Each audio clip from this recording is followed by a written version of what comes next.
So mga kapato, dito tayo ng strip salmon. Yan mga kapato ang ating ulam. Pritong strip salmon at may tukwa. Siyempre marami. Kapato ng partner yung mga karito.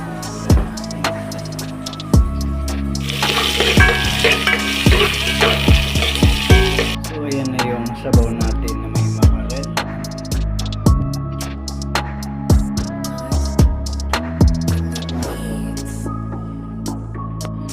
Tingnan natin mga kapato. Ayan ang ating gulay na may mackerel. Ayan, bagay sa prito. So mga kapato, ilagay na natin ang talbos ng kamote. Kapato, luto na ang ating healthy food gulay. Yan, pare sa prito. Kapato. Ayan mga kapato. Parang ano lang. Ready na. Kain na tayo. Ayan,